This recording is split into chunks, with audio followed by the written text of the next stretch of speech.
할렐루야. 예수 생명, 예수 사랑, 예수 능력 이 목사입니다. 아멘으로 받아들이게 하시며 그 말씀 따라 우리가 사회에 나아가서 생활하는 저들이 되게 하여 주시옵소서. 오늘도 목사님 세우셨사오니 주의 성령으로 충만케 하여 주옵시며 아버지 하나님 말씀을 전가할 때에 성령께서 역사하여 주시옵소서. 모든 것 하나님 앞에 부탁드리옵고 예수님 이름으로 기도드립니다. 아멘. 감사합니다. 우리 사도신경으로 우리의 신앙을 고백합시다.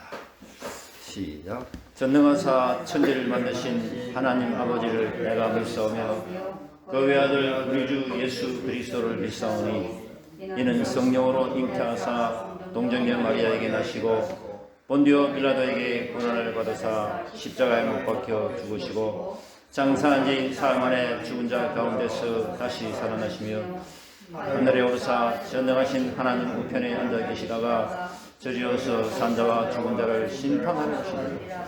성령을 믿사오며 거룩한 공예와 성도가 서로 교통하는 것과 죄를 사하여 주시는 것과 몸이 다시 사는 것과 영원히 사는 것을 믿사옵나이다. 아멘. 우리 나의 하나님을 찬양하면서 우리 아버지를 한번 힘껏 불러봅시다. 하나님 아버지 감사합니다. 아무도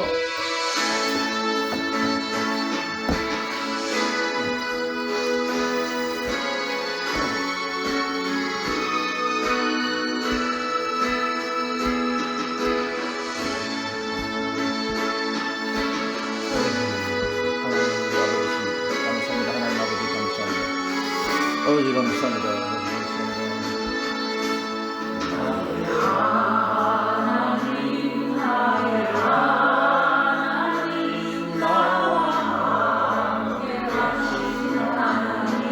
주님 뜻대로 살기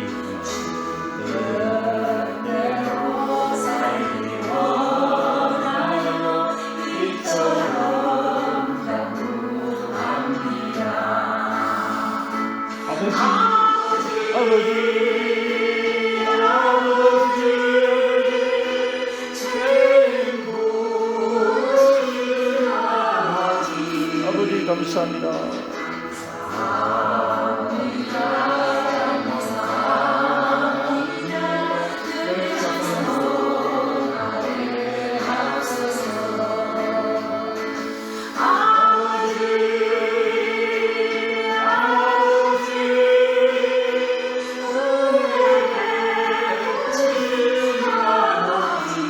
아버지 감사합니다.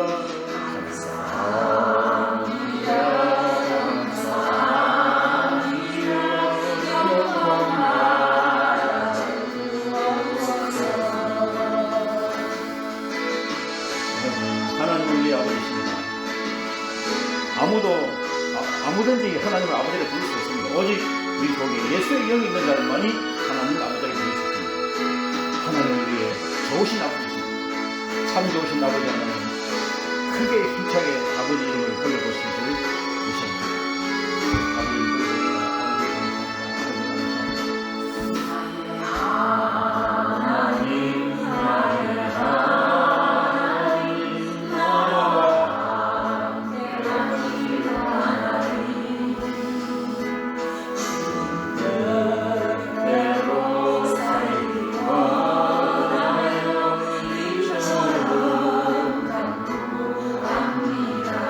아버지 하나님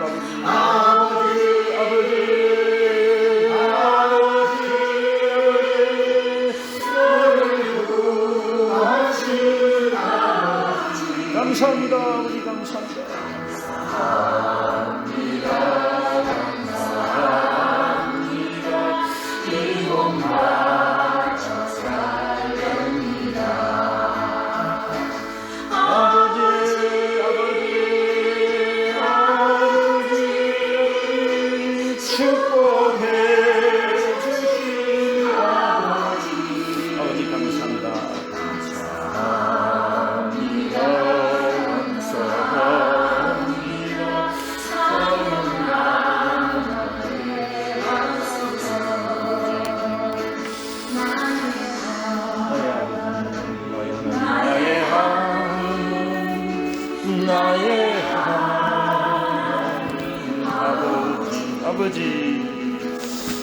감사합니다. 감사합니다.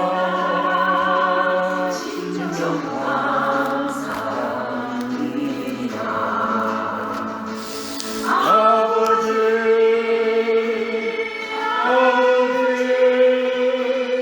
나를 구원하시는 아버지 감사합니다.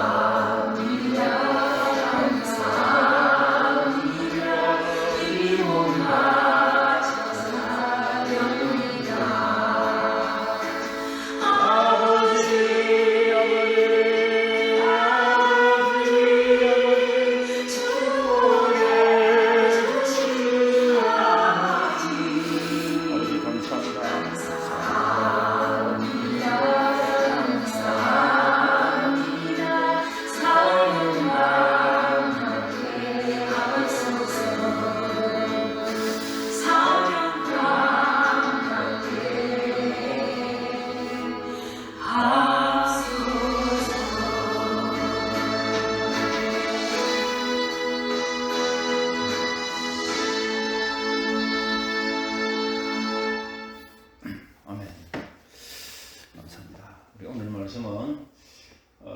예수님의 이름이라는 그런 제목으로 한번 같이 은혜 받기를 원합니다.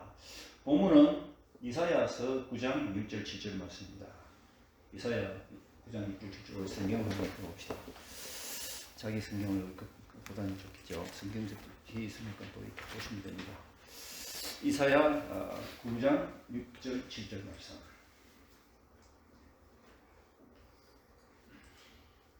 이사야서는 시편 뒤에 있습니다. 그죠? 성경 중간 보면 시편이 있고 그 다음 이사야가 있습니다. 이사야 9장 6절 7절. 준비되시면 한번 다 같이 한번 봉독해 봅시다. 자, 시작. 이는 한 아기가 우리에게 낳고 한 아들을 우리에게 주신 바 되었는데 그의 어깨에는 정사를 메었고 그의 이름은 기묘자라 모사라 전능하신 하나님이라 영존하신 아버지라 평강의 왕이라 할 것입니다. 정사와 평강의 더함이 무궁하며 또 다윗의 왕조와 그의 나라를 건립하여 그 나라를 굳게 세우고 지금 이후로 영원히 정의와 공의로 그것을 보존하 주실 것이라. 만군의 여호와의 열심히 이를 이루시리라. 아멘. 잠시 기도하겠습니다. 하나님 아버지, 우리가 귀하고 거룩하신 하나님 말씀 앞에 섰습니다. 주여, 우리에게 말씀을 깨달을 수 있는 그런 은혜를 허락하여 주옵소서. 듣기는 들어도 깨닫지 못하는 그런 어리석은 자들이 되지 말게 하시고, 말씀을 듣고 그 말씀을 깨닫고 그 깨달은 말씀 가운데서 우리가 삶으로 그렇게 적용하며 또 순종하며 살아갈 수 있도록 도와주시옵소서. 믿음은 들음에서 난다고 했지 않습니까? 하나님, 들음은 그리스도의 말씀으로 말미암는다고 했지 않습니까? 오늘도 말씀을 들으면서 우리 속에 큰 믿음 좀 생기게 하여 주옵소서.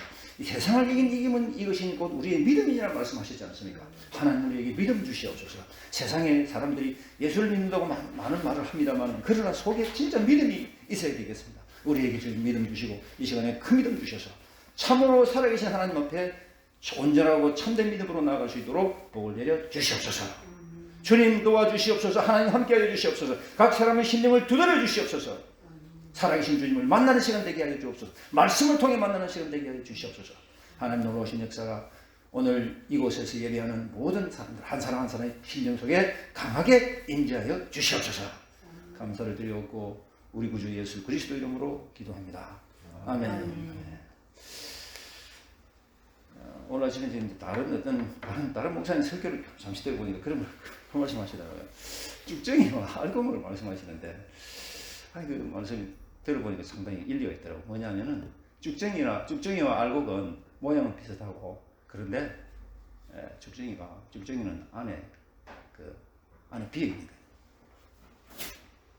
근데 재밌는 거는 쭉정이와 알곡을 이야기할 때, 그러니까 그 비유가 우리 믿는 사람들에게 다 해당된다는 거예요.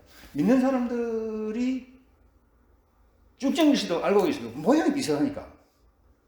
그런데 안에 이게 안에 이 나달이 충실하지 못하면 비어 있으면 이게 쭉정이잖아요. 쭉정이는 불어버리면 날아가 버립니다.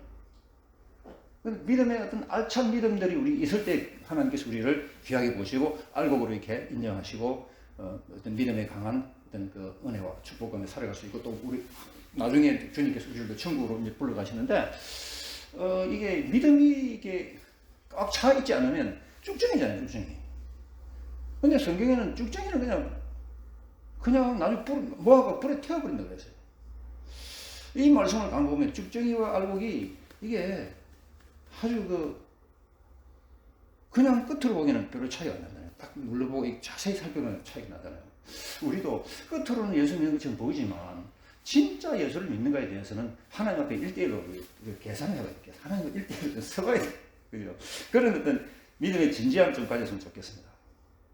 그래서 이 추운 날씨에 또 여러분들이 이렇게 하나님 전에 나와서 예배할 수 있는 이 마음들은 참 귀한 마음입니다. 하나님 정말 여러분들 마음을 축복하시고 은혜로 크게 베풀어 주실 줄 믿습니다. 우리가 계속해서 알고 있는 심정으로, 알고 있는 모양으로 하나님 앞에 정말 이렇게 진지하게 믿음으로 서으면 좋겠습니다.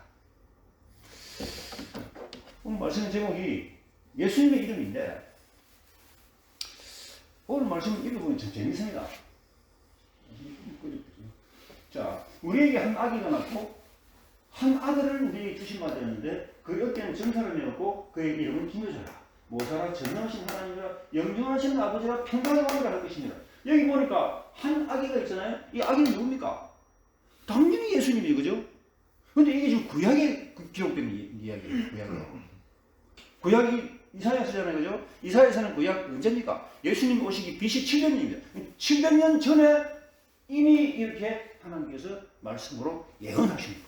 아기로 태어날 것이다. 근데 그 아기가 어떤 아기냐? 어깨에 정사를 메었다. 정사를 말하는 이거는 통치권을 메었다. 통치권. 그 다음에 그 이름은 기묘자라. 이 기묘자가 모사로 있잖아요, 그죠? 이게 기묘자라는 말은 뭐냐면 너무너무 신기하고 신비하고 막 찾아가는 게 기묘자예요. 사실 우리가 예수님을 잘 보면 너무너무 신기하고 너무너무 신비한 그런 분이 예수님이잖아요. 너무너무 신비해요. 너무너무 신비해요. 이게 신비 그 자체예요. 도저히 우리가 깨달을 수 없어요. 하나님이 우리에게 알게 해주시니까 깨닫지 우리 인간으로서는 도저히 깨달을 수 없는 그분이 바로 예수님이에요. 예수님. 모사는 카운셀러는 좋은 자. 전능하신 이야, 이 아기가 하나님이네, 그죠? 아기가 하나님이세요. 여기 보니까 전능하신 하나님이잖아요. 예수님이 하나님이세요. 그러니까 우리는 자꾸 인간적으로 생각해가지고 삼위일체라는 개념을 아버지가 계시니까 아들이 있고 그 성령님도 계시지만 아들이니까 위격이 낫지 않느냐 생각인데 그거는 우리 생각입니다. 그런데 하나님의 그 4차원의 영적 세계에서는 아버지나 아들이나 똑같은 위격이 똑같아요. 똥이라는 위격이 하나님의 본성이 바로 예수님이에요. 이분이 영존하신 아버지, 영존이라는 말은 이것이 에버라스팅, 영원히 존재한단 말이에요. 영원히 존재하는 아버지. 평강의 왕이다. 우리에게 평강을 주시고 평화를 주시고 사랑으로 통치하시는 그분이 바로 이 아기다. 이 아기다. 그러니까 이게 신비잖아요. 신비 그 자체입니다. 오늘 그래서 말씀의 제목은 예수님의 이름은 여기 보면 기묘자, 모사, 전능하신 하나님, 영존하신 아버지, 평강의 왕이다 이 말이에요. 세상에서 이름이 있습니다. 이름이 있잖아요, 그죠? 이름이 있어요. 다 이름들이 있는데 어떤 사람들은 또 별명도 갖고 있어요. 별명도 좀 유명한 사람들은 별명을 호라 그래가지고 호니 이래가지고 나름대로 붙이고 그러는데 보통 사람들의 경우에는 또 뭐 무슨 뒤에다가 무슨 보자를 붙여가지고 또 별명을 부르기도 합니다. 뭐 많이 울고 다니면 울보다. 되게 엄청 느린 애가 느림보다, 그죠? 그 다음에 무슨 또 많이 먹으면 먹보다, 그 다음에 깨를 잘 내면은 뭐 깨보다 이렇게 포차를 붙이기도 하고 그러면서 별명을 갖다 만들기도 해요. 또 많이 알면은 뭐 만물박산이 척척박산이 이런 말도 하고 그러면서 별명들을 붙이는데 우리가 알고 있는 하나님은 여러 가지 이름이 있잖아요, 그죠? 우리가 하나님은 여호와라고 알고 있어요. 이름은 여호와, 그죠? 근데 그 하나님이 또 어떤 다른 이름이 있습니까? 엘샤다이, 엘로힘, 엘샤다이, 여호와 이레, 여호와 라파, 여호와 니시, 그죠? 뭐 여호와 샬롬 많아요. 다 뜻이 다 다르단 말이에요. 이름들이 다 있어요. 근데 그분의 특성에 맞게 이름들이 지어져 있잖아요. 이런 식으로 다양한 특성, 다양한 속성을 따라서 이름들을 부르는데 오늘 이 이사야서를 잘 보면 참 재밌는 게 이사야서예요. 이사야서는 몇 장으로 되어 있습니까? 66장으로 되어 있어요. 66장으로 되어 있는데 성경이 몇 권입니까? 66권이잖아요. 그렇죠? 성경은 66권이에요. 그런데 너무 재밌는 거는 구약은 몇 권이에요? 39권. 신약은 27권. 그죠? 근데 이사야서가 1장에서 39장까지가 구약이 되는 거예요. 이사야서가 그 다음에 40장에서부터 66장까지가 27장이잖아요. 이게 신약에 관한 이야기예요. 구약에 이미 예수님의 이것들이 다 언급되어 있는 그 구약 9장인데 40장부터 보면 40장에 보면 아까 그랬죠? 40장부터가 신약을 이야기한다 그랬죠. 그 이사야서는 소통인데 40장에 보면 세례 요한이 탄생하는 게 나온단 말이에요. 그 광야에서 외치는 자의 소리, 그 다음에 주의 길을 예비한다는 그 세례 요한이 40장부터 나와요. 그러니까 이 40장부터가 이게 신약을 나타낸단 말이에요. 참 신기해요. 이게 하나님의 지혜는 너무 놀랍고 성경은 공부하면 공부할수록 너무 재밌는 게 성경이에요. 이야, 가슴을, 그러니까 무릎을 탁 치는 거예요. 아, 하나님 정말 대단하십니다. 정말 대단하십니다. 어떻게 이렇게까지 재밌잖아요. 그죠? 한 개씩 파헤치는 게 재밌어요. 하나님 이렇게까지 너무 재미있는 것들 많이 숨겨놓으셨네. 너무너무 많이 숨겨놓으십니다. 성경도 히브리어 보면요. 성경 히브리어 보면은 every tense word. 그러니까 매 열 번째 되는 글자, 10번째 되는 글자 딱딱 나중에 이 글자들 모아갖고 딱 만들고 또 말이 되는 거야. 이야, 진짜 신기해요. 이게 성경이 이런 게 성경이라고요. 하나님이 놀랍게 엄청나게 막 신비한 것들을 이렇게 숨겨놓은 게 성경이라고요. 그래서 66권으로 되어 있고, 이제 66장, 이사야 66장, 오늘은 이제 본문에 9장이 나오는데, 9장에 나오는 이야기가 바로 예수님이 이 땅에 장차 육신을 입고 오실 것을 예언한 그 장이 바로 9장입니다. 그래서 9장 6절에 보니까 아까 우리가 해놓은 것처럼 예수님 이름은 기모자다. 기모자다. 그 다음에, 모사다 전능하신 하나님도 영존하신 아버지다. 평강의 왕이 되는데, 여기에 한 아기가 우리에게 낳고. 이런 걸 히브리적 표현으로 뭐라 그러냐면은 예언적 과거라 그래요. 예언적 과거. 분명히 시제는 과거 시제인데 앞으로 일어날 것을 예언하는 그런 말씀. 이런 걸 히브리의 어떤 독특한 어법 중에 하나예요. 이런 걸 예언했는데 100% 앞으로 일어날 것을 미리 예언한 것을 과거로 적는 이런 표현법이 바로 히브리의 독특한 어법이에요. 그래서 여기 낙도라는 앞으로 날 것이다. 이거는 100% 일어난다고 하시는 그 말씀이 바로 우리의 낙고란 이 말이에요. 사실 그렇잖아요. 예수님은 100% 오셨잖아요. 이 땅에. 그죠? 100% 오셨잖아요. 말씀하신 그대로, 예언하신 그대로, 하나님의 어떤 능력과 하나님 역사하신 그대로 오신 분이 예수님 아닙니까? 요한복음 10장 10절에 내가 온 것은 양으로 생명을 얻게 하고 더 풍성히 얻게 하려 함이라. 그죠? 도적이 오는 것은 뭐 때문에 옵니까? 도적질고 죽이고 멸망시키려고 온다 그랬어요. 근데 예수님이 내전에 온 것들 다 도적이고 그 다음에 도적이고 또 강도라 그랬잖아요. 사실 그래요. 내가 지난 그 주일날 설교드린 것처럼 석가모니 무슨 그죠? 석가모니 예수님 전에 왔고 모하메드는 예수님 그 이후에 왔잖아요. 572년이죠. 그 다음에 그 정식으로 이슬람이 출범한 게 622년이니까 뭐 뒤에 왔지만 다 예수님 외에 다른 것들, 진리 외에 다른 것들, 진리를 희석시키려 하는 모든 것들은 다 거짓이라는 거지. 우리가 믿고 있는 이 예수 그리스도 이분만이 진리이게. 예수님이 요한복음 14장 6절에 내가 곧 길이요 진리요 생명이니 나로 말미암지 않고는 아버지께로 올 자가 없다. 예수님만이 진리고 예수님만이 길이고 예수님이 생명이잖아요. 그래서 예언적 각오로 써있다. 예언적 각오. 근데 예언적 각오로 되어 있는데 이 예수님께서 오신다는 적혀 있으면서 어깨에 정사를 메었다고 그랬죠. 아까 정사라는 말이 아까 말씀드린 것처럼 통치권을 메었다. 통치권. 왕으로서의 왕적 통치권을 메었다. 어깨에 메었다. 라고 하는 것은 그분이 모든 것을 다 주관하시고 다스리고 통치하시고 다 운행하신다는 이야기인데 성경에 보면 그 어깨에 정사를 메기도 하고 또 이제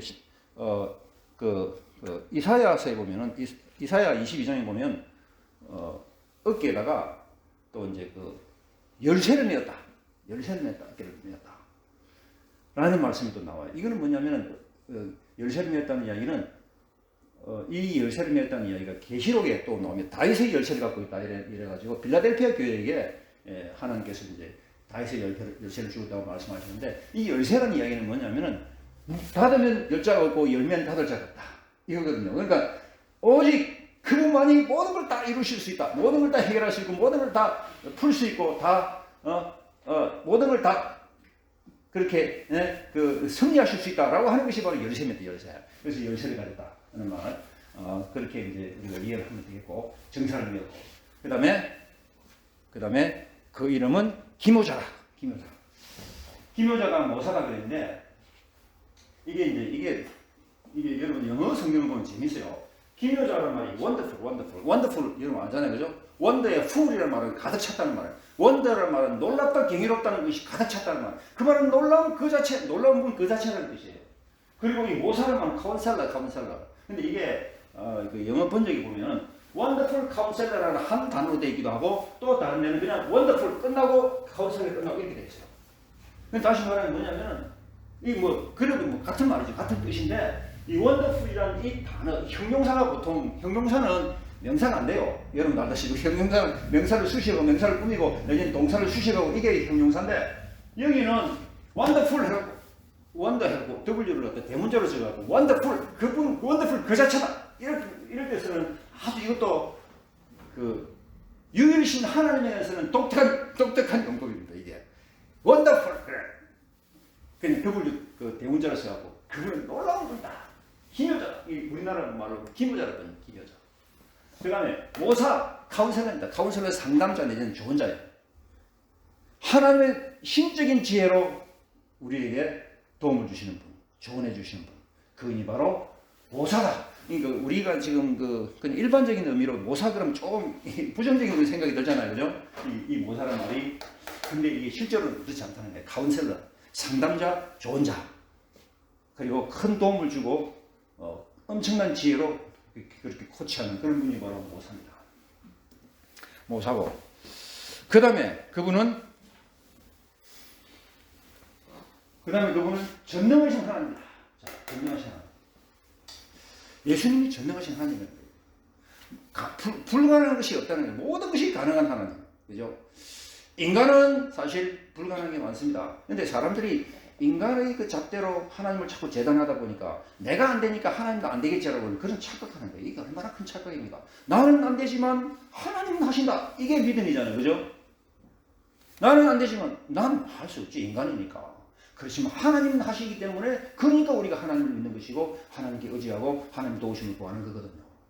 그분은 전능하신 분이에요. 그러니까 그분이 못하시는 것이 아무것도 없다. 천지를 창조하신 그분이 못하시기 뭐가 있겠습니까? 태초에 하나님이 천지를 창조하시니까 그러면 창조하신 걸 끝나야 돼요. 근데 자꾸 이 크리스천 중에서 재밌는 게요. 이슬람이 크리스천도 있고 또 그다음에 진화론적인 크리스천 뭐 이런 여러 가지 이야기들을 많이 해요. 왜냐하면 기독교를 믿으면서 가만히 보니까 이해가 안 가는 부분이 너무 많으니까 적당하게 세상적 지혜와 지식을 가미시켜서 이해할 수 있도록 만들자. 이게 바로 그런 타협하고 있는 그런 사람들이 바로 그 진화론적 그리스도인 내지는 이슬람적 그리스도인 이런 사람들이에요. 너무 재밌어요. 근데 성경은 진화론이 없습니다. 성경은 끝난 거예요. 하나님이 창조하셨다면 창조하시고 끝난 거예요. 그런데 적당하게 인간의 지혜를 가미시켜가지고 보세요. 아니 모세가 홍해를 건넜다 그러는데 아니 어떻게 홍해를 건너 물을 어떻게 있을 수가 없는 일이잖아요, 그죠? 그러니까 어떻게 적당하게 지혜를 동원합니까? 그때 모세가 분명히 건넌 모양인데 그때는 홍해가 되게 얕았을 거야. 물도 좀 작았을 거야. 그러니까 그 위로 갔을 거야. 이렇게 약간 인간의 지혜를 발동시켜서 합리화시키려고 하는 이런 부분이 바로 하나님이 원하시는 게 아니에요. 그때요 성경은 뭐라 되어 있습니까? 이스라엘 백성들이 홍해를 건널 때 밑에 바닥이 뭐예요? 마른 땅으로 갔단 말이에요. 그냥 땅이 말라버렸어요. 이거는 이거는 있을 수 없는 일이잖아요, 그죠? 금방 물이 딱 그냥 이렇게 밤새도록 물이 이제 한쪽으로 이제 모이면서 물벽을 형성하고 밑에는 그냥 마른 땅처럼 이스라엘 백성들이 지나갔다 그랬거든요. 성경을 잘 보시면 보죠. 이 기준이 하나님이 하시니까 하나님만 할 수 있죠. 나는 못하지만 하나님 하신다. 아멘. 이거 이런 믿음 좀 가지시기 바랍니다. 그러니까 우리가 하나님 앞에 나와서 어려운 문제 뭐 하여간 내가 도저히 풀 수 없는 문제, 너무너무 힘든 문제들 하나님께 기도하잖아요. 하나님은 하시니까, 하나님은 도와주실 수 있는 분이시니까, 전능하신 분이시니까 나가서 기도하잖아요. 전능하신 분. 이분은 영존하신 아버지, 영원히 알파와 오메가 되시고 처음과 마지막이 되시고, 또 히브리로 말하면 알레프와 마지막 뭐예요? 타브 되시는 그분이 바로 하나님, 영원하신 아버지. 그러니까는 우리는 인간은 그냥 하나님한테 무릎 꿇어야 돼. 하나님 잘못했습니다. 무조건 잘못했습니다. 요즘 보니까 브라이언 박 목사님 유튜브에 많이 나오시는데 그분이 부러지는 중요한 모토가 있어요. 항복하고 회개하라. 그냥 하나님께 항복하고 회개하라. 딴 거 없다. 자꾸 항복을 안 해. 항복하라고 항복. 여러분 제가 말씀드렸지만 그 뭡니까? 내게 있는 모든 것을 주를 위해 드리는 있잖아요. 그죠? 그게 사실은 그 영어로 보면은 all to Jesus I surrender, all to him I surrender all 그러거든요. 그러니까 뭐냐면 그 찬송 뜻이 뭐냐면은 내가 하나님께 항복함이 그런 찬송이에요. 항복합니다. I surrender all. 내가 모든 걸 항복합니다. I surrender all to Jesus, blessed Savior, I surrender all. 그러거든요. 내가 항복. 이게 바로 그 찬송 뜻이거든요. 그래서 그 브라이언 박 목사님 말씀하신 대로 항복하고 회개해라. 그러면 그게 답이다. 근데 우리는 잘 그게 안 돼. 그게 안 되니까 자꾸 얻어맞고 얻어펴지고 막 이러면서 우리는 뭐 자충우돌하면서 살고 있잖아요. 그러니까 빨리 우리가 답을 빨리 알고 답을 찾고 답을 따라갈 수 있도록 했으면 좋겠습니다. 쉽지 않습니다. 항복하고 회개하라. 항복하고 회개하자. 그 아버지한테. 자, 평강의 마음. 자, 하나님께 오면은 우리 가슴에 마음에 평강 주잖아요. 그 평강. 그 평안은 넘치는 평안은 주님이 주시는 평안이에요. 세상이 줄 수 있는 평안, 그 평안 하나님 우리 주신다 그랬잖아요. 주님께 안 오고 자꾸 자기 지혜로 살려고 그러니까 마음이 편안하지 못한 거야. 마음이 편안해. 하나님께 그냥 항복하고 나갑시다. 자, 김여자 예수님. 자, 오늘 김여자를 잘 생각해봅시다. 그 정말 놀랍다는 이야기는요. 정말 놀랍네. 너무너무 놀랍네. 어떻게 이런 게 있을 수 있을까? 어떤 이런 일이 있을 수 있을까? 라고 하는 것이 바로 김여자 예수님인데, 예수님을 잘 보면 오늘 설교는 첫 번째는 예수님 이름, 두 번째는 예수님 이름의 권세, 세 번째는 우리가 내 삶에 어떻게 적용할 것을 이런 순서로 흘러가는데 그렇게 가는 건데 지금 예수님 이름을 잠시 생각하고 보는 것입니다. 나중에 예수님 권세는 좀 이따 생각해보고 예수님 이름. 자, 김여자. 김여자 그랬죠. 예수님의 이 땅에서의 오심을 탄생과 예수님 예언, 탄생, 그 다음에 십자가에 죽으심, 그 다음에 부활하심, 그 다음에 승천하심, 또 재림하심에 대한 이런 내용들이 너무너무 놀랍고 신기하다는 거예요. 이거는 세상에서 있을 수 없는, 들어본 일도 없는 것이, 있을 수도 없는 일이에요. 근데 하나님이 하시는 놀라운 일인데 이걸 갖다 한번 생각해 보자는 것입니다. 자, 예수님이 이 땅에 오시는 것은 구약 성경에 보면 구약 성경에 몇 번 예언됐냐? 350번 예언됐어요. 350번이나 예언되어 있고, 그런데 그 중에서 예수님에 대한 예언이 350번인데 예수님이 성탄에 대한, 태어나심에 대한 예언도 수십 번 있다. 여러분들 지난번에 제가 말씀드렸습니다만 잘 아시는 것처럼 예수님이 어디에서 태어나셨습니까? 베들레헴이라는 거죠. 베들레헴이라는 그 정확한 위치도 성경에 다 예언되어 있다. 어디라 그랬습니까? 기억나십니까? 사모님 기억하시네. 왜냐면 미가서 5장 2절 봅시다. 미가서 5장 2절. 미가서. 예수님이 오실 장소 베들레헴이 정확하게 예언됐다. 자, 베들레헴 에브라다야, 너는 유대 족속 중에 작을지라도 이스라엘을 다스릴 자가 네게 있으리라 나올 것이다. 그의 근본은 상고의 영혼에 있다. 그 영혼의 근본이 있는 분, 상고의 근본이 있는 그분이 바로 이스라엘을 다스릴 자로서 이 땅에 오실 것이다. 어디에서 오실 것입니까? 베들레헴 에브라다라고 하는 그 베들레헴입니다. 베들레헴 바로 예수님 태어난 그 베들레헴입니다. 그곳에서 오실 것이다라는 것이 이렇게 예언되어 있습니다. 그처럼 이 예언된 것이 진짜 예수님 베들레헴 오셨어요. 놀랍죠? 놀랍지 않습니까? 지금 기묘자, 예수님이 아까 이름이 기묘자라고 그랬는데 정말 놀라워요. 너무 원더풀하다. 와, 정말 이거는 어떻게 이런 일이 있을 수 있나? 오늘 말씀을 한번 같이 생각해 보시면서 놀라우신 그 예수님이 바로 나의 주님이 되신다는 그런 어떤 그 고백들이 좀 깊은 마음속 깊은 곳에서 나왔으면 좋겠습니다. 그래서 베들레헴에서 나셨는데, 근데 그럼 여러분들 아시다시피 그 다윗의 육신의 아버지 요셉과 마리아잖아요. 요셉과 마리아는 어디 살고 있었습니까? 그 고향이 어디예요? 나사렛. 나사렛인데 그들이 나사렛에서 살면 나사렛에서 예수님이 태어나야지 왜 베들레헴에서 태어나냐? 이것도 놀라우신 하나님의 섭리잖아요. 너무너무 놀라워요. 어떻게 해서 베들레헴까지 갔습니까? 그들은 지금 나사렛은 저 갈릴리 호수 왼쪽에 그 보면은 그 나사렛이라는 작은 동네가 있잖아요, 그죠? 그곳에 살고 있었어요. 그런데 베들레헴에서 났단 말이에요. 왜 그랬습니까? 너무 재밌는 게 그 당시에 누가복음 2장에 나오는 이야기인데 그 당시 로마 황제 가이사가 명을 내려가지고 다 자기 본적지로 돌아가서 호적해라 하라고 하니까 이제 다윗의 자손인 요셉이 베들레헴 내려온 거예요. 그러니까 그곳에서 마리아는 임신한 상태고 예수님이 태어나셨단 말이에요.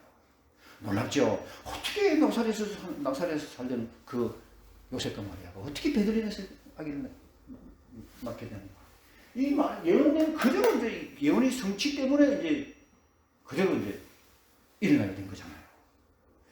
놀랍습니다. 너무너무 놀랍습니다. 자, 그래서 정확하게 베들레헴에서 태어나셨습니다. 그런데 베들레헴 태어나셨는데 예수님이 이렇게 베들레헴에 태어나셨는데, 그런데 예수님이 태어나시는 것에 대해서 누구에게서 태어난다 그랬습니까? 처녀의 몸에서 태어난다고 그랬죠. 처녀, 그죠? 처녀의 몸에서 태어난다는 것도 정확하게 예언되어 있습니다. 성경. 어디입니까? 이사야 7장 14절 봅시다. 이사야 7장 14절 보면, 놀랐습니다. 여러분 정말 예수님의 이름이 기묘자다. 정말 원더풀하다. 원더풀. He is really wonderful. 정말 놀랍다. 놀라운 그 자체, 경이로운 그 자체, 정말 너무 놀랍다. 자, 7장 14절. 자, 시작. 그러므로 주께서 친히 직접을 내리시는 보라, 처녀가 이렇게 아들을 낳으시니 그 이름을 임마누엘. 예수님 이름은 임마누엘이 또 나오죠. 임마누엘 뜻이 뭐라고요? God is with us. 하나님 나와 함께 하신다. 이 말이에요. 임마누엘. 자, 그래서 이게 징조가 나타나는 이것이 바로 처녀가 잉태의 아들을 낳는다. 있을. 근데 어떻게 처녀가 아기를 낳을까? 이것도 놀라운 자냐? 그 예수님의 이름이 기묘자다. 놀라운 그 자체다. 정말 놀랍네. 어떻게 처녀에서 아기가 나오신다. 하나님께서 섭리하시고 다스리시고 역사하시는 것입니다. 그럼 실제로 마태복음 1장에 예수님이 처녀 마리아에게서 나오잖아요. 그때 마리아는 약혼만 했지 결혼 안 한 상태입니다. 결혼 안 했어요. 그러니까 처녀 몸에서 태어나는 거예요.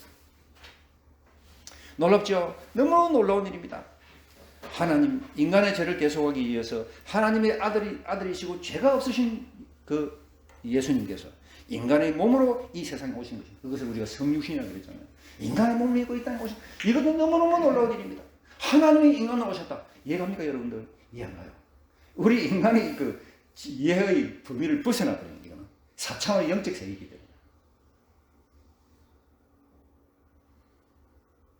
놀랍습니다. 너무 그런 놀라운 분이 바로 우리가 믿는 예수님, 우리가 섬기는 예수님이잖아요. 그 예수님이 우리 마음에 있다는 거예요. 그래서 우리를 천국으로 인도하시는 걸 생각하면 얼마나 놀랍습니까? 얼마나 감사합니까? 이게 보통 놀라운 일이 아니에요. 자, 그래서 예수님께서 공생애를 하시면서 마태복음 7장 27절 보면 28절 예수님께서 공생애 시작하시는 동안에 회당에 들어가서 그 서기관들, 율법학자들, 바리새인들에게 이렇게 그들에게도 말씀을 전하는데 그들이 반응이 뭐냐? 이야, 놀랍다. 28절, 29절 읽어보자. 시작. 예수께서 이 말씀을 마치시니 무리들이 그의 가르치심에 놀라니 이는 그 가르치시는 것이 권위 있는 자와 같고 그들이 서기관과 같지 않다니라. 예수님이 가르치시는 것이 너무너무 놀라운 거예요. 가르치신 분, 오신 분도 예수님이 너무 놀랍지만 그분 예수님이 가르치시면 너무너무 놀랍다. 그걸 들어보니까 야 정말 감탄한다. 정말 이 세상 지혜로 도저히 감당할 수 없는 그런 지혜로 예수님 말씀하십니다. 그래서 서기관들도 놀라고 또 가르치는 자들, 율법학자들 이런 사람들 다 놀랐다. 이 사람이 놀랐습니다. 마태복음 8장 27절을 보면 어떻게 해서 사람들이 많이 놀라게 되느냐면 예수님이 제자들과 함께 배를 타고 왔는데 갑자기 풍랑이 있어. 풍랑이 일어나가지고 다 빠져 죽게 되니까 제자들이 무서워가지고 벌벌 떨고 있으면서 예수님을 예수님 우리가 죽겠습니다. 지금 큰일 났습니다. 예수님 말하셨습니다. 어찌하여 무서워하느냐? 믿음이 작은 자들아. 그러면서 바람과 바다를 꾸짖어 버렸어요. 놀랍죠? 바람과 바다를 꾸짖어 버렸어요. 사람들이 다 놀랍게 얘기합니다. 왜 그래요? 바람과 바다를 꾸짖었으니까 아주 잔잔하게 됐다. 자, 하나님은 다 천기도 주장하십니다. 하나님이시니까 하시잖아요. 그 믿음 우리가 가져야 됩니다. 하나님은 하십니다. 그러니까 하나님께 기도로 나아가고, 실제로 기도가 응답이 되니까는 사람들이 다 놀랍게 얘기하면 도대체 이가 어떤 사람이기에 바람과 바다도 순종하는 거. 이야, 우리가 그런 놀라우신 분이니까 그의 이름이 기묘자, 아까 이사야 9장 6절에 봤잖아요. 그의 이름은 기묘자라, 모사라, 전능하신 하나님도 영존하신 아버지다, 평강의 왕이다. 이렇게 말할 수 있는 거예요. 기묘자다. 놀랍다. 너무너무 놀랍습니다. 정말 놀랍습니다. 어떤 사람입니까? 마가복음 5장 20절 보면 마가복음 5장 20절에는 어떤 사건이 나오냐면은 거라사에 있는 광인이 나옵니다. 거라사 광인. 광인은 막 미친경이다. 정신병이다. 거라사 지방은 정신병이다. 정신병자를 예수님이 치유해 줍니다. 귀신을 쫓아내 버리잖아요. 귀신을 쫓아내 버리고 치유해 주니까 그가 가서 예수께서 자기에게 어떻게 큰일 행하셨는지를 대답을 전하니 모든 사람이 놀랍게 놀랍네. 야, 이 정신병자가 지금 귀신들인 정신병자가 나와버렸어요. 그러면 나와가지고 예수님께서 자기에게 어떻게 행하셨는가를 말씀을 하니 대가벌레가 전파를 하니까 모든 사람들이 놀라니 놀랍네. 그런 놀라운 예수님을 우리가 지금 섬기고 있는 거예요. 여러분 어떻습니까? 여러분들 삶도 지금 놀라움의 연속입니까? 놀라움을 가득 찼습니까? 여러분 삶이. 신앙생활 오래 하다 보면 너무 재밌는 게, 오래 하다 보면 이게 계속 이게 감동과 감사가 계속 많이 커져야 되는데, 나중에 타성이 젖어갖고 이게 자꾸 우리가 좀 별로 무감각해지는 이런 부분을 해결해야 됩니다. 하나님, 나를 계속 새롭게 하여 주십시오. 주님, 나를 좀 계속 다시 빚어주시고, 다시 만들어주시고, 오늘도 하늘에서 내리는 그런 성령의 폭포수 같은 은혜, 성령의 은사가 내게 임하게 할 수 없어서, 그러면서 날마다 새롭게 우리 마음을 그렇게 가다듬고 기도해야 될 것입니다. 새롭게 하소서 여러분. 날마다 새롭게. 자, 이 거라사의 광인이 너무너무 놀랐습니다. 그 거라사의 광인의 치유를 받고. 자, 예수님의 지상생애가 그게 다 끝이 아니에요. 예수님이 십자가에서의 죽음도 그렇습니다. 십자가의 죽음. 예수님이 십자가의 죽음도요. 예수님이 십자가의 행을 언도한 사람이 총독이 누굽니까? 빌라도 총독이잖아요. 그죠? 빌라도 총독. 그래서 우리가 늘, 사도신경에 보면, 빌라도 총독에게 그죠? 그렇게 언급하면서 빌라도 총독이 늘 욕을 먹는데, 사실 빌라도 총독은 그 당시에 이 사람 죄가 없다 그랬어요. 예수님 죄가 없다 그랬어요. 자기는 풀어주려고 그랬어요. 그런데 왜 결국에 십자가의 못을 받게 됐습니까? 하도 유대인들이 막 그냥 소요를 일으키고 난리를 치니까 아이고 큰일 났네 그래가지고 총독이 예수님에게 사형 언도를 내리게 되잖아요. 그러니까 빌라도가 풀어주려고 그랬는데 다시 십자가에 못 박혀 죽게 된 이 승리도 너무너무 놀라운 거예요. 그렇게 함으로써 하나님께서 인간을 향한 모든 그 죽음의 그 대속에 대한 그 값을 치르고, 속죄의 값을 치르고, 그죠? 그리고 또 공의를 세우고, 사랑으로 우리 인간에게 그렇게 그 모든 어떤 죄의 문제를 해결해 버리는 그런 놀라운 역사가 바로 예수님의 십자가의 죽으심이잖아요. 이거는 정말, 이건 너무나 놀라운 사건이에요. 너무나 놀라운 사건. 하나님 공의도 세우고, 사랑도 세우고 하면서 인간을 구원하시게 되는 놀라운 사건, 절묘한 사건이 바로 십자가 사건입니다.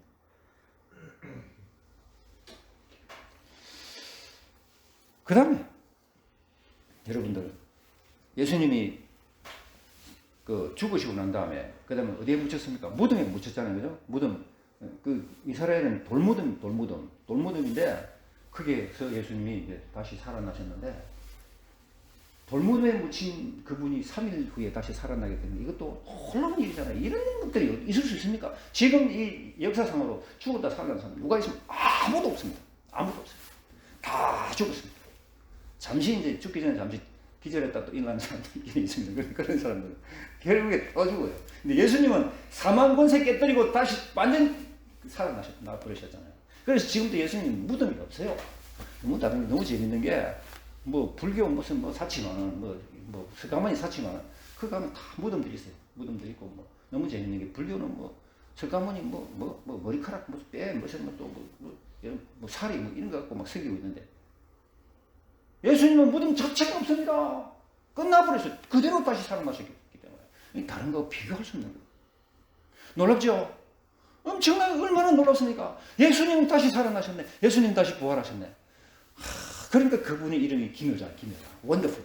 와, 참 놀랍네. 저는 어저께 이 설교를 준비하면서, 야, 내가 생각 너무너무 놀라운 거예요. 맞아요. 그런 이렇게 놀라운 분을 우리가 섬기고 있잖아요. 하나님 감사합니다. 그런 마음이 들 때도 어떻게. 저희 소망이, 오늘 말씀을 나눌 때 하나님 정말 우리 오늘 예배 참여하는 모든 분들이 다 놀라우신 그 주님이 마음속에 가득 찰 수 있기를 내가 기도합니다. 바랍니다 하고 그렇게 마음을 가졌는데, 그렇습니다. 바로 놀라우신 분이 바로 그렇게 죽음의 권세를 깨뜨리고 살아나신 분이, 놀라우신 분이 우리 주 예수 그리스도십니다. 그리고 그분께서 다시 살아나셨고 부활하셨습니다. 놀라운 사건이잖아요, 그죠? 그리고 어떻게 하십니까? 성천하신 분, 하늘로 올라가시면서, 그러면서 그 다음에 우리에게 어떤 놀라운 일을 행해 주셨습니까? 예수님 우리와 함께 하시는 그런 놀라운 은혜를 주시는데, 예수님은 어떻게 우리와 함께 하십니까? 성령을 보내시는 거예요. 놀랍죠?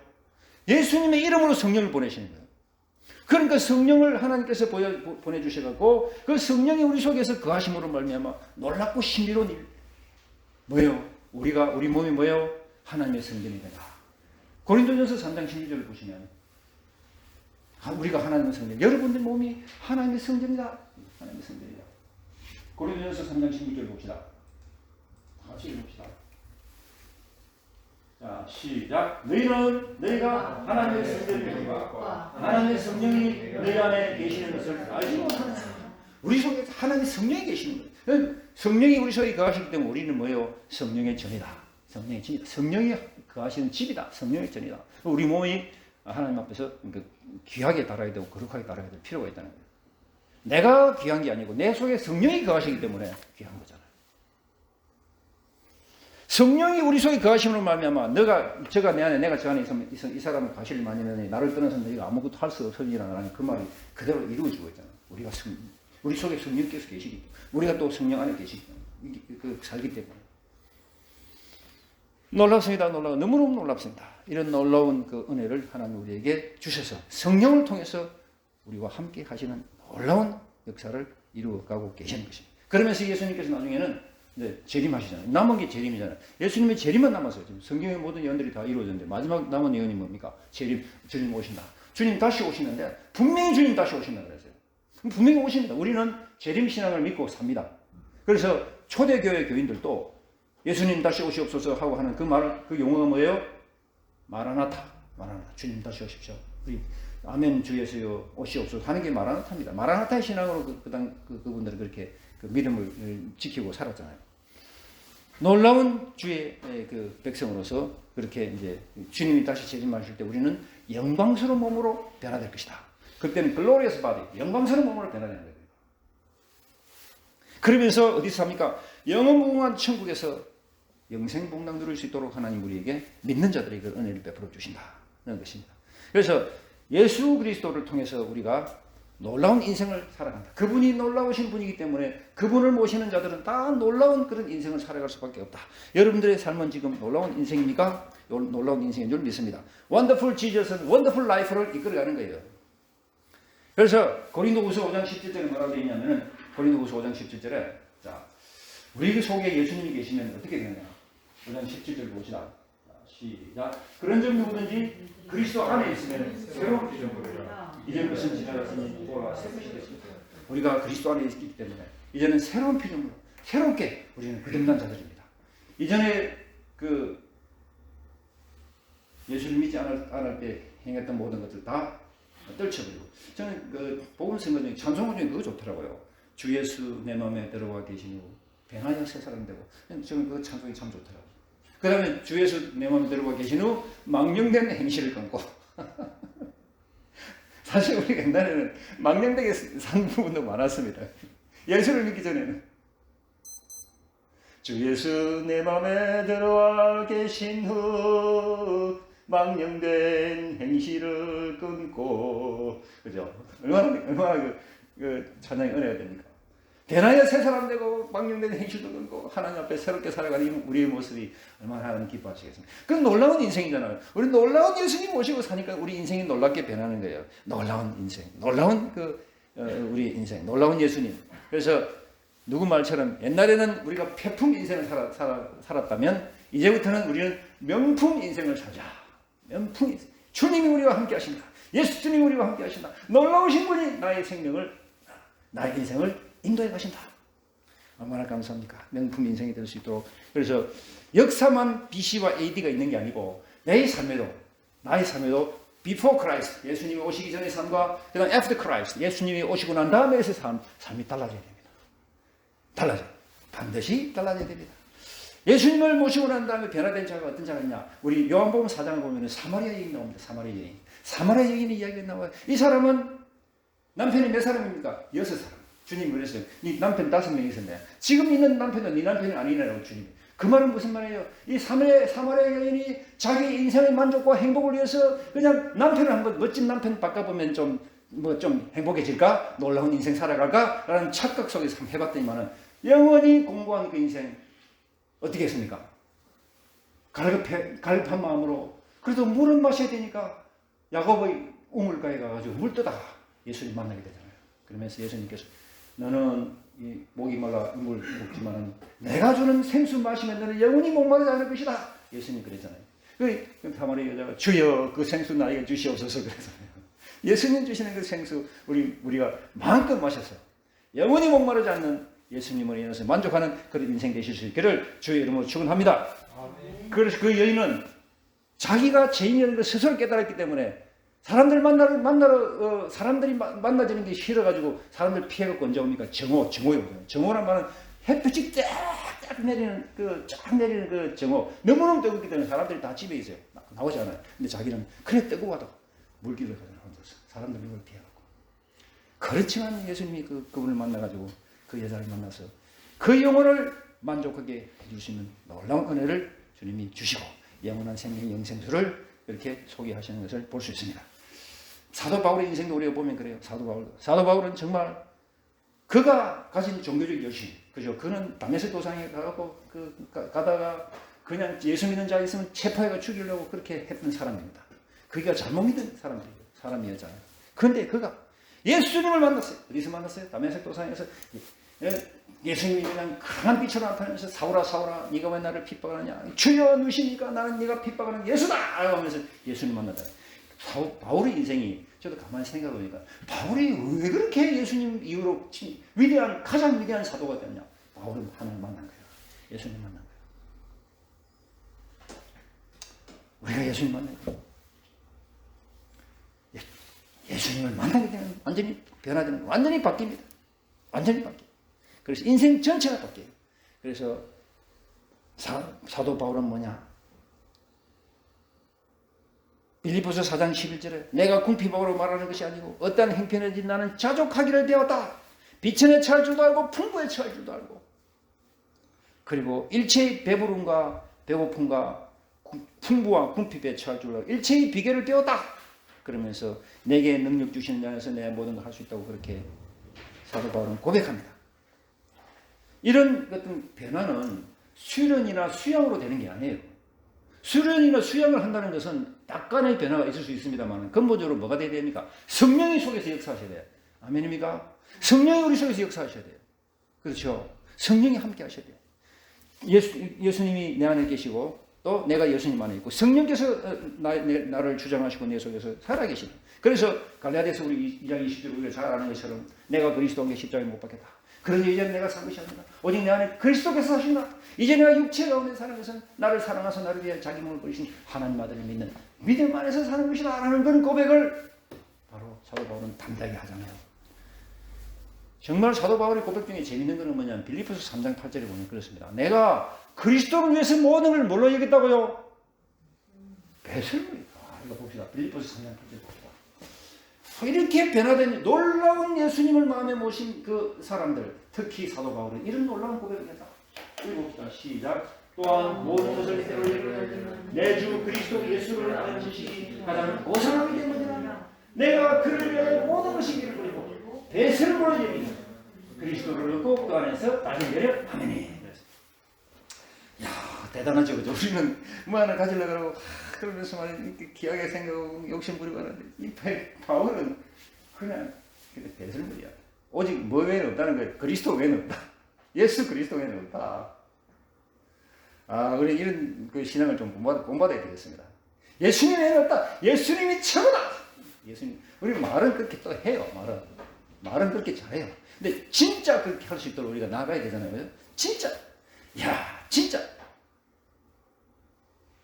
내 삶에서 정말 예수님이 내 인생의 주인이 되시고 주님 말만 하지 말고 정말 주님 되시고 그 예수님을 내 마음에 모시니까 나의 그 삶이 정말 놀라운 인생으로 바뀌고 이 땅에서 우리가 천국 이야기해도 천국 이야기하잖아요. 그죠? 예수 믿는 사람은 천국 이야기한다. 그러면 그 천국은요. 우리가 죽고 난 다음에만 천국을 이야기하는 게 아니에요. 이 땅에서의 삶도 천국이 되어야 돼요. 사실은. 맞습니까?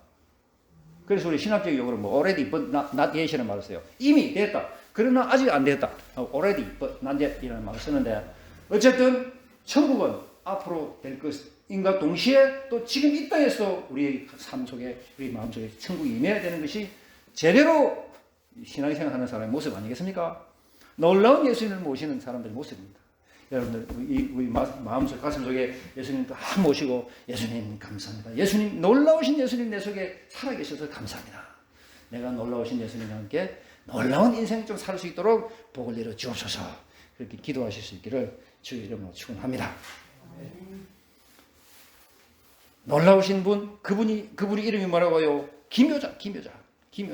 아까 봤잖아요. 김효자, 원더풀. 원더가 풀한 거예요. 원더라면 경이로운 뜻이, 놀라운 뜻이거든요. 이게 풀한 거예요. 가득 찬 거예요. 이분이 예수님이에요.